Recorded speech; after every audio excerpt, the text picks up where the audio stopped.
So check natin mga kapatid. The moment of truth. So yan, nakasusi.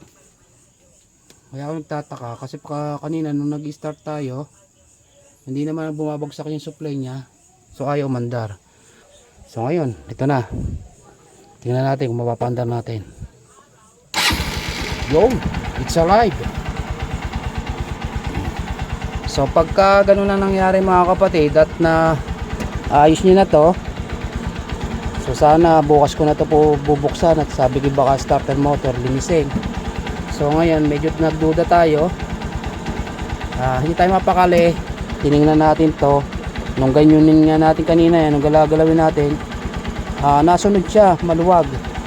So bawal tong lumuwag din kasi nga hindi magko-connect yung ating carbon brush na sinusuplayan itong positive galing ng ating starter relay.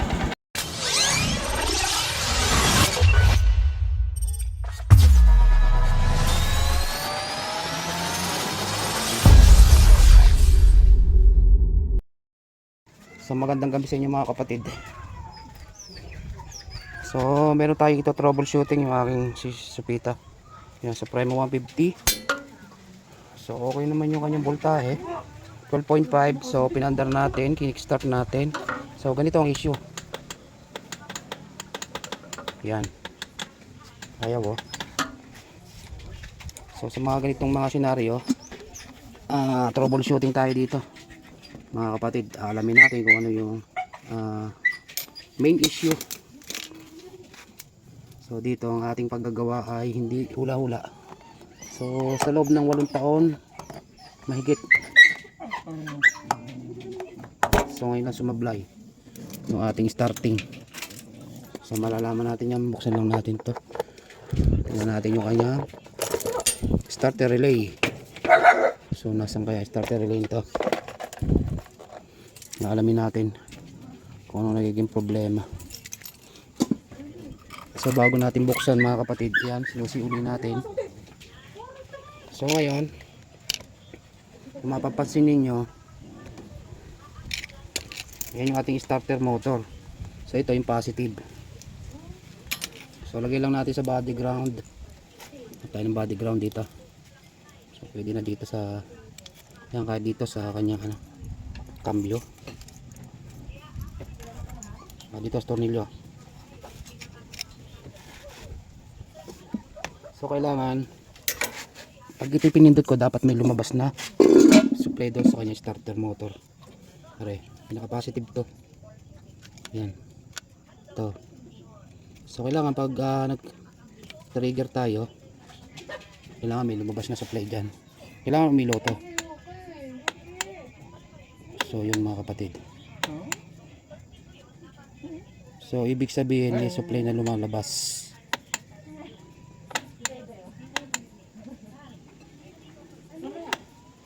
So yun ang issue natin dito mga kapatid. Pagka ganun may lumalabas na supply dito, so ang magiging problema na nito ay kanyang starter motor na. Yan o. Yan o, lakas naman o. So maaaring sa carbon brush or kaya sobrang dumi na.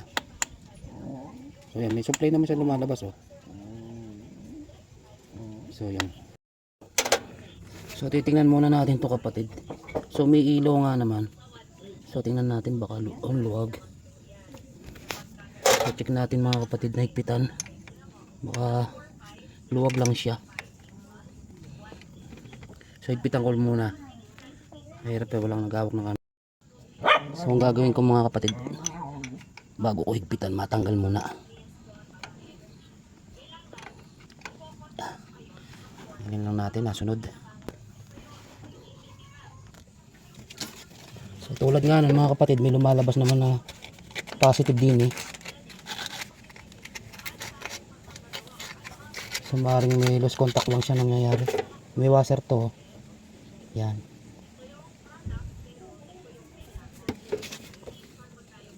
Tanggalin natin yung washer.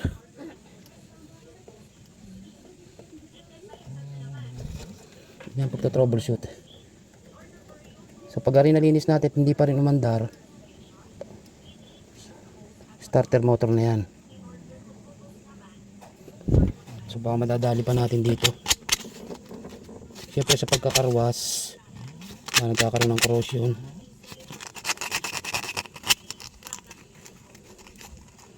Kaya nagkakaroon ng loose contact. Yan. Lisin lang natin ng liha. Yan. Washer nya. Tapos contact cleaner. Tirahin na rin natin yon. Tapos itong kanyang galing ng starter relay, lihahin lang din natin mga kapatid yan. Kasi pag nagluluwag yan mga kapatid, nagkakaroon yan ng spark. So pag nagkaroon ng spark, nagkakaroon ng corrosion yan. So lihahin lang natin yan.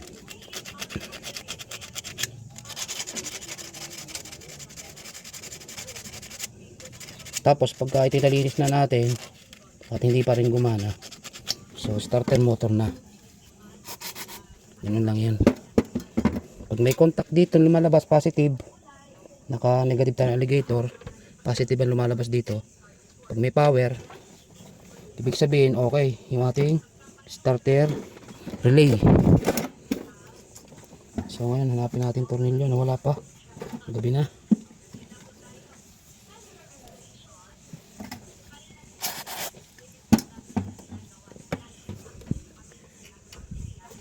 So ilalagay muna natin itong isang tornilyo.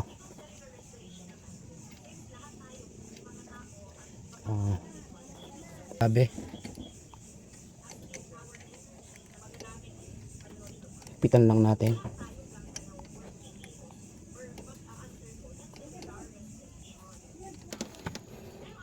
So bali nangyari mga kapatid, are loss. So kaya siya nagkakaroon ng loss connection. Loss yung tornilyong isa, ito yung mahigpit. So kung medyo kaya nilagyan to ng tornilyo bago to, kasi ang posisyon niyan dapat tornilyo muna bago ito.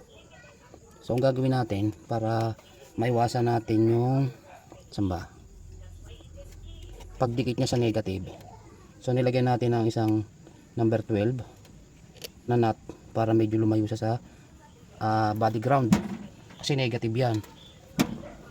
Kaya yan ang purpose niya, nilalagyan nila ng tornilyo sa ilalim bago pa ito. So ikakabit natin tong nagkakaiging nut, yung nahigpit, kasi yung isa hindi na siya nahigpit. So parang nilagyan natin ng pinaka washer, wala naman akong makitang washer. So nakakita tayo ng medyo malaki-laking tornilyo, siya natin nilagay. So tapos kapitan na uli natin, kasi kung mapapasin nyo kanina luwag. So pagka ganito mga kapatid na wala ng cover ang inyong positive nang galing starter relay, so ang gagawin nyo dyan, ingatan nyo yung inyong karburador na magkaroon ng leak ng gas, kasi pag ito'y luwag at nag-spark yan, so doon nagmumula yung sunog ng motor. Kaya yan ang isi-safety nyo. So yun, bago kinabit na natin yung kanyang medyo loose na tornilyo, kasi hindi na siya nahigpit eh. So yun, hindi na gumagalaw. Titingnan natin kung wala na, gato na. So check natin mga kapatid. Tama, may top throat. So yan, nakasusi. Kaya ako nagtataka kasi kanina nung nag-start tayo, hindi naman bumabagsak yung supply niya, so ayaw mandar. So tinira na din natin to ng carbon cleaner, yung kanyang push start. Yan, sa kanyang right side. So ngayon, ito na. Tingnan natin kung mapapandar natin. Yo, it's alive. So pagka ganun na nangyari mga kapatid at na ayos niyo na to, so sana bukas ko na to po bubuksan at sabi ko baka starter motor linisin. So ngayon medyo nagduda tayo, hindi tayo mapakali. Tiningnan natin to, nung ganyunin nga natin kanina, nung galagalawin natin, nasunod siya, maluwag. So bawal na bawal tong lumuwag din, kasi nga hindi magko-connect yung ating carbon brush na sinusuplayan itong positive galing yung ating starter. So gano'n lang mga kapatid, it's alive na, umana na uli, one click ano. So mapapagana na rin natin to sa ating two-way alarm. So kanina nga pinagdiskitahan ko pa yung two-way alarm ko, gawa kagabi, ginamit ko ito ng ginamit sa two-way alarm, click ng 1 click. So siguro sa katagalan, siyempre sa vibrate ng motor sa mga mahirap na kalsada, hindi natin maiwasan mga kapatid na lumuwag yan. Kaya yun, kailangan natin proper diagnostic, pagda-diagnose ng ating electrical wiring. Kasi kung huhulaan lang natin basta-basta na, ay di magpapalit kagad tayo dyan ng starter relay.